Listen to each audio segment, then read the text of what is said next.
Good morning, all. Myself Dinesh, working as assistant professor in the Department of Mechanical Engineering from SNS College of Technology. So, in our last video, we have seen uh, the classification of collectors. Okay, based on the uh, molding, based on the liquid which was used, and it was classified. In this video, we are going to see the general description of a flat plate collectors. Okay, so flat plate solar collectors may be divided into two main classifications. So based on the type of heat transfer fluid used. Okay, so in our last video itself we have seen how the heat is transferred by the means of fluid in solar collectors. Okay, so that's what we are going to see here. The flat plate solar collectors divided into two main categories based on the type of heat transfer fluid. Okay, so in that first one, liquid heating collectors.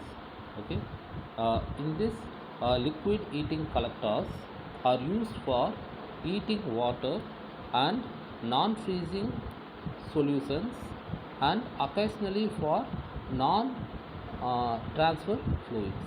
Okay, so the main purpose of it is to heat the water which is available, all the solutions which are available inside. Okay, so air or gas heating collectors are employed as solar air heaters. Okay, so when we use air, that means the gaseous substance, we normally call it as a solar air heater. Okay, so the principal difference between the two types is the design that passes for the heat transfer fluid. Okay, the major difference lies in the base design. Okay, so next, the majority of the flat plate collectors have 5 main components. Okay, majority of the collectors are these 5 major elements. The first one is uh, a transparent cover which may be one or more sheets of glass or radiation transmitting plate, film or sheet. So it should contain a transparent cover. Okay, so that's what the first one is.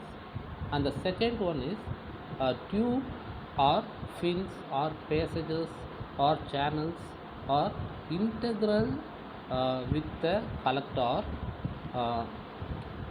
absorb plate. Okay, so these fins or holes should be as you see in the diagram itself, you can see the holes, or we can call it as a tubes. Okay, they have to be integrated with the collector's absorption plate or connected to it. Okay, which carries the water, air or other fluid.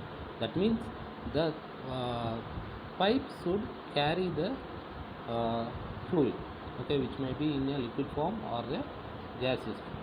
And the third one is the absorber plate normally metallic.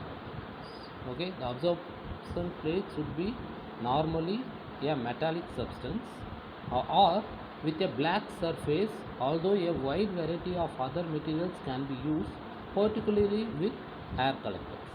Okay, the purpose for keeping the material metallic or black so that it will absorb the more heat and it will not dissipate and it will dissipate a less amount of heat outside the surroundings. Okay, then the fourth one, insulators which should be provided at the back and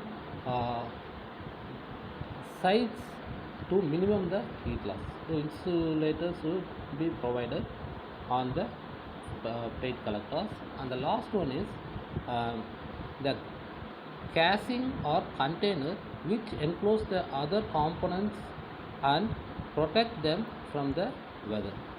So the overall the collector should be cased properly so it will not affect due to the weather conditions. Okay, so these are the general description of a flat plate collector.